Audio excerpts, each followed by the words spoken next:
सक्तुमिवतित उना पुनन्तो यत्र धीरा मनसा वाचमक्रत। ఓం నమో గణపతయే. ఈ రోజున చాలా ముఖ్యమైనటువంటి అంశంతో మీ ముందుకు రావడం జరిగిందండి. ఏమిటా అంశము అంటే కనుక తాజాగా జరిగినటువంటి 3 సంఘటనలు మీకు చెబుతాను నేను. మొట్టమొదటి సంఘటన కర్ణాటక రాష్ట్రం బెంగళూరులో జరిగిందండి. ఒక కన్నడ ఆయన బ్యాంకుకు వెళ్ళాడు. బ్యాంకు మేనేజర్ అనుకుంటాను హిందీలోనో ఇంగ్లీష్లోనో చెప్పింది. నాకు హిందీ ఇంగ్లీషు రావండి, దయచేసి కన్నడలో చెప్పండి అని చెప్పేసి ఈయన అడిగాడు. తప్పులేదు కదండి, ఆయన హక్కది. నాకు మీ భాష నాకు రాదు కావున నాకు వచ్చిన భాషలో చెప్పండి అని అడగడంలో ఒక హక్కు ఉంటుంది. అంతేకాదు కర్ణాటక కాబట్టి ఆ హక్కు మరింత ఎక్కువగా ఉంటుంది. ఎందుకంటే కర్ణాటకలో రాజ్య భాష కన్నడ కాబట్టి కన్నడ నేర్చుకోవాల్సినటువంటి అవసరం ఉంటుంది. కన్నడలో తెలుసుకునేటటువంటి హక్కు ఆ యొక్క వినియోగదారుడికి ఉంటుందండి. అదే మాట అన్నాడు ఆయన, నాకు ఆ 2 భాషలు రావండి, దయచేసి కన్నడలో చెప్పండి అని అన్నాడు. ఆవిడ, అయ్యో క్షమించండి, నాకు కన్నడ రాదు, నేను నేర్చుకునే ప్రయత్నం చేస్తాను. ఈ విధంగా చక్కగా ఆవిడ భాష మీద మమకారాన్ని, ప్రేమను, గౌరవాన్ని ప్రకటించి అర్థం చేసుకునే ప్రయత్నం చేయండనో లేకపోతే వేరే వాళ్లను ముందుకు తీసుకుని వచ్చి ఆవిడ చెప్పిన అంశాన్ని కన్నడ భాషలోకి తర్జుమా చేయించే ప్రయత్నమో చేయాలి. ఆవిడ ఆ పని చేయలేదండి. ఆవిడ కావాలని నేను కన్నడ భాషలో మాట్లాడను, నేను హిందీలోనే మాట్లాడతాను, ఇంగ్లీష్లోనే మాట్లాడతానని మేనేజర్ అందండి.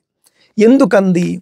ఇదేదో ఉద్దేశపూర్వకంగా జరిగినట్లుగా అనిపించటం లేదా? ఉద్దేశపూర్వకంగా చేసినటువంటి ఒక పనిగా మనకు కనిపించటం లేదా? నాకైతే అలాగే కనిపిస్తూ ఉన్నదండి. చక్కగా సాధారణంగానే వినియోగదారుడితో అక్కడ ఉద్యోగులు గౌరవంగా ప్రవర్తిస్తారు. ఇది భాషకు సంబంధించినటువంటి అంశం. కర్ణాటకలో కాబట్టి ఖచ్చితంగా ఒక కన్నడ వ్యక్తికి తనకు అర్థమయ్యేటటువంటి కన్నడలో సమాధానం చెప్పాల్సినటువంటి అవసరం ఉంటుంది. విమానాశ్రయాలు కూడా, అంతర్జాతీయ విమానాశ్రయాలు కూడా మీకు ఏ రాష్ట్రంలో ఉంటే ఆ రాష్ట్రానికి చెందినటువంటి భాషలో అనౌన్స్మెంట్లు కానీ బోర్డులు కానీ ఉంటాయండి. కానీ ఈ విధంగా కావాలని చేసి భాషల మధ్య చిచ్చు పెట్టే ప్రయత్నం ఆ మేనేజరు చేసింది అని నాకు అర్థమవుతున్నది. ఆ మేనేజరు వెనుక ఎవరున్నారో నాకు తెలియదండి. సరే, అది పక్కన పెట్టండి. అది చాలా పెద్ద గొడవైంది. గొడవైన తర్వాత ఆ ఉద్యోగిని ఇంకో చోటకు మార్చడం కూడా జరిగింది. మరొక అంశం, తమిళనాడు రాష్ట్రంలో కమల్ హాసన్ అనేటటువంటి ఒక హీరో, ఆయన తమిళ భాష గొప్పదనాన్ని చెబుతూ కన్నడ భాషను తక్కువ చేసే ప్రయత్నం చేశాడు. దానికి సంబంధించి కూడా ఒక గొడవ జరిగింది. ఇప్పుడు అది ఒక పెద్ద వివాదంలాగా మారింది. అదొక చరిత్ర, అది పక్కన పెట్టేద్దాం. మరొక వార్త నేను ఆన్లైన్లో చూశానండి. ఏమిటి అనంటే కనుక అరుణాచలంలో కొట్టుకున్నటువంటి తెలుగు కన్నడ భక్తులు అని ఉంది. నేను చాలా ఆశ్చర్యపోయానండి. వార్త ఏమిటి అని పూర్తిగా చూస్తే అరుణాచలంలో దర్శనానికి 5-6 గంటల సమయం పడుతూ ఉన్నది. లైన్ చాలా పెద్దగా ఉన్నది. అందువల్ల ఆ లైన్లో ఉన్నటువంటి వ్యక్తులు రకరకాల భాషలకు చెందిన వాళ్ళు ఉంటారు. మీరు చూస్తే తిరుమలలో కూడా అన్ని భాషల వాళ్ళు ఉంటారు, కాశీలో అన్ని భాషల వాళ్ళు ఉంటారు. ఏదైనా ఒక పుణ్యక్షేత్రమో పర్యాటక ప్రదేశమో ఉందంటే అక్కడ అన్ని భాషల వాళ్ళు ఉంటారు. అదేవిధంగా ఇక్కడ కూడా అన్ని భాషల వాళ్ళు ఉన్నారు. ముందుగా లైన్లో ఉన్నటువంటి వాళ్ళను తోసుకుంటూ వేరే వాళ్ళు వచ్చేశారు. ఆ 2 వర్గాల మధ్య గొడవ జరిగింది. భక్తుల మధ్య వాగ్వాదం, భక్తుల మధ్య గొడవ, కొట్టుకున్న భక్తులు, ఈ విధమైనటువంటి హెడ్డింగులు పెట్టచ్చు.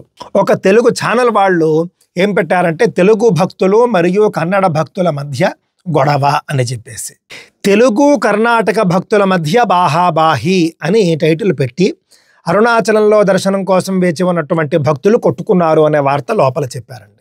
నిజానికి అక్కడ భాషతో సంబంధం లేదు.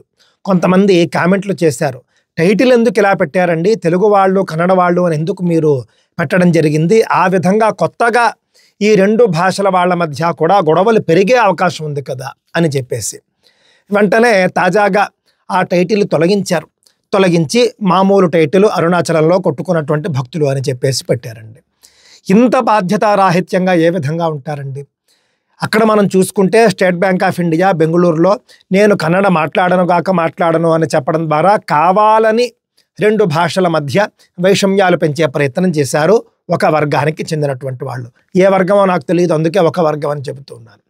అదేవిధంగా తమిళనాడులో కమల్ హాసన్ అసలు సంబంధమే లేకుండా మా భాషే గొప్పది అని చెప్పేటటువంటి ప్రయత్నంలో వేరే భాషను తక్కువ చేశాడు.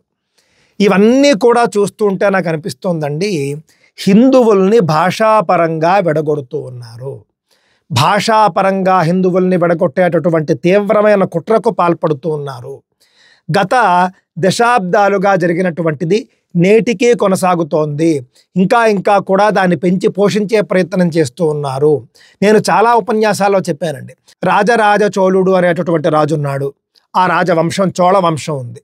ఆ చోళ వంశం భారతదేశంలో చాలా ప్రాంతాలని పరిపాలించింది. గంగా నది వరకు కూడా పరిపాలించినటువంటి సందర్భాలు ఉన్నాయి. అందుకే వాళ్ళు గంగైకొండ చోళపురము అని ఒక ఊరు పేరు కూడా ఉంటుంది. అక్కడ గంగా నది వరకు పరిపాలించారు కాబట్టి. అదేవిధంగా మీరు చూసుకుంటే కనుక విజయనగర సామ్రాజ్యం, అది కూడా తెలుగునాట తమిళనాట కూడా చాలా ప్రాంతాలు వాళ్ళ యొక్క ఆధీనంలో ఉండేవి. అలాగే మీరు చూసుకుంటే ఛత్రపతి శివాజీ, ఆయన సామ్రాజ్యం కూడా తెలుగునాట విస్తరించింది, తమిళనాట కూడా విస్తరించింది, కర్ణాటకలో కూడా విస్తరించింది. కానీ మనమంతా ఏం నేర్చుకున్నామండి? ఛత్రపతి శివాజీ అంటే మరాఠా రాజు, అదేవిధంగా రాజరాజ చోళుడు అంటే తమిళ రాజు, శ్రీకృష్ణదేవరాయలు అని అంటే కన్నడ రాజు, తెలుగు రాజులు ఎవరు అని అంటే కనుక శాతవాహనులు మొదలైనటువంటి వాళ్ళు. ఇంకా మనం చూసుకుంటే ప్రతాపరుద్రుడు మొదలైనటువంటి కాకతీయ రాజులు చాలామంది ఉన్నారు. వీళ్ళని తెలుగు రాజులు అంటారు. శాతవాహనులు తెలుగు నాట మాత్రమే వాళ్ళు పరిపాలన చేశారా? దేశమంతా చేయలేదా? మా వాళ్ళు అని గొప్పగా చెప్పుకోవడంలో మనం తప్పలేదు, కానీ తెలుగు వాళ్లకు మాత్రమే వీళ్లను పరిమితం చేయకూడదు. అదేవిధంగా చోళరాజులను తమిళం వాళ్ళకే పరిమితం చేయకూడదు. అదేవిధంగా ఛత్రపతి శివాజీ మొదలైనటువంటి హిందూ చక్రవర్తుల్ని కేవలం మరాఠా వాళ్లకు మాత్రమే పరిమితం చేయకూడదు. అదేవిధంగా విజయనగర సామ్రాజ్యం ఉందనుకోండి, కన్నడ రాజులు కన్నడ రాజ్యం అంటూ ఉంటారు. ఈ విధంగా హిందువుల్ని భాషాపరంగా విభజించడము అనేటటువంటిది కుట్రపూరితంగా కొంతమంది మొదలుపెట్టారు. అది నేటికి కూడా కొనసాగుతోంది. దయచేసి దృష్టిలో పెట్టుకోండి. హిందువులు ఎవరూ కూడా భాషాపరంగా విడిపోవద్దు. అస్సలు ఈ తప్పు చేయకండి. చరిత్రలో చాలాసార్లు రకరకాలుగా విడిపోయి హిందువులు నానా కష్టాలు అనుభవించారు. అన్ని కష్టాలను తట్టుకొని హిందూ ధర్మం ఇంకా కూడా బలంగానే నిలబడగలిగింది. నేడు రకరకాలుగా హిందువుల్ని విడగొట్టేటటువంటి ప్రయత్నాల్లో భాగంగా భాషాపరంగా కూడా విడగొట్టేటటువంటి కుట్రకు కొంతమంది తెరదీస్తూ ఉన్నారండి. మీరు చూడండి, ముస్లింలు ఎవరూ కూడా ఈ విధమైనటువంటి భాషా వివాదాల్లోకి రారు. వాళ్ళందరికీ ఉర్దూనే పరమ ప్రామాణికమైనటువంటి భాష. అందుకే ముస్లింలు అత్యధికంగా ఉన్నటువంటి రాష్ట్రాల్లో ఉర్దూను మొదటి భాషగానో రెండవ భాషగానో అధికార భాషగా ప్రకటిస్తూ ఉంటారు. వాళ్ళకేమీ స్థానిక భాష అక్కర్లేదు. నేర్చుకుని మాట్లాడితే మాట్లాడతారు, లేకపోతే లేదు. కానీ వాళ్లకు ప్రధానమైన భాష ఉర్దూనే. మనందరికీ తెలుసు, తాజాగా తెలంగాణ శాసనసభలో మీరు చూసుకుంటే కనుక ఓవైసీ గారి అనుమతి తీసుకుని ముఖ్యమంత్రి సాక్షాత్తుగా తెలుగు భాషలో మాట్లాడాడు. వాళ్ళకి వాళ్ళ భాష మీదే మక్కువ ఉంటుంది, స్థానిక భాషల మీద మక్కువ ఉండదు. అదేవిధంగా మీరు క్రైస్తవుల్ని చూసుకుంటే కనుక అత్యధికంగా వాళ్ళకి ఇంగ్లీషు భాష మీద మక్కువ ఉంటుంది, లేకపోతే హిబ్రూ మీద వాళ్లకు మక్కువ ఉంటుందండి. కానీ హిందువులకు మాత్రమే ఎందుకు ఈ విధమైనటువంటి తీవ్రమైనటువంటి భాషా వైషమ్యాలు అలవాటయ్యాయి? మన భాషను మనం గొప్పగా గౌరవించుకోవాలి. మన భాషను మనం ఎప్పుడూ కూడా గొప్పగా ఆరాధించుకోవాలి, అనుష్ఠించుకోవాలి. ఈ భాష మాట్లాడే ప్రయత్నం చేయాలి మనం గట్టిగా.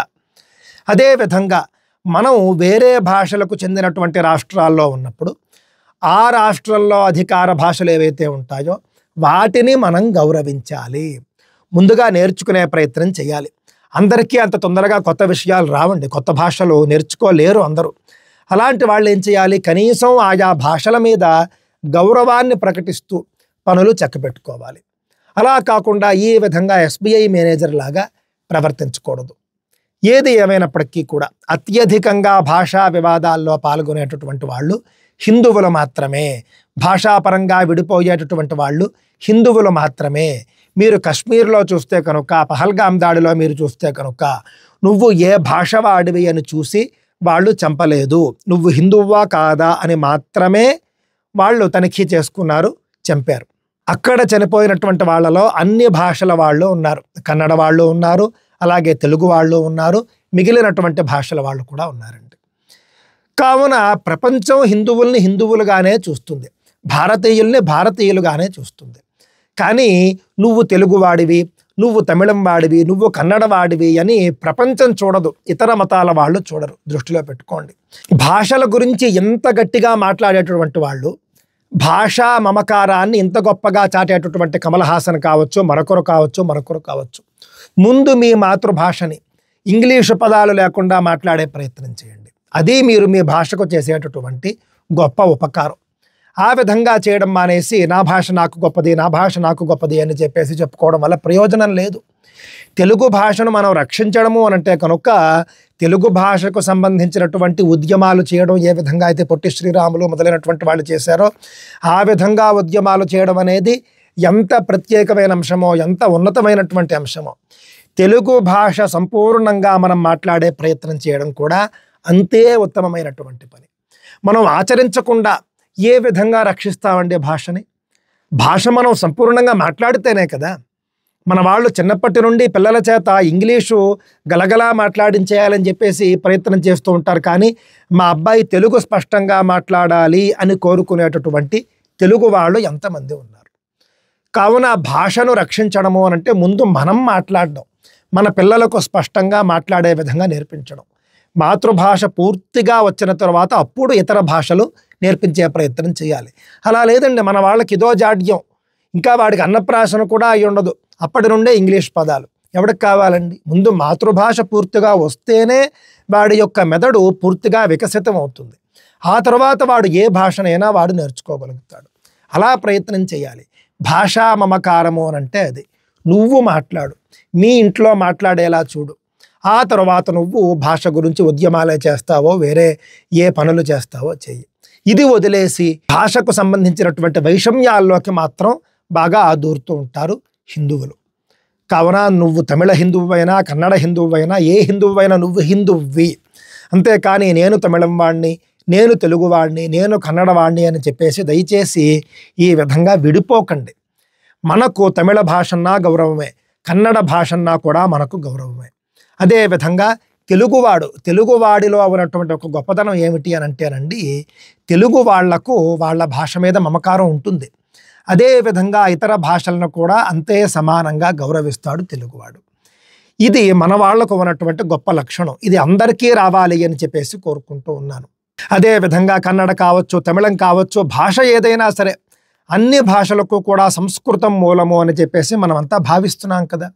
ఆ విధంగా మనం చూసుకుంటే మనమంతా ఒకే కుటుంబానికి చెందిన వాళ్ళం, ఒకే ధర్మానికి చెందినటువంటి వాళ్ళం, ఒకే దేశానికి చెందినటువంటి వాళ్ళం, ఒకే మానవ జాతికి చెందినటువంటి వాళ్ళం.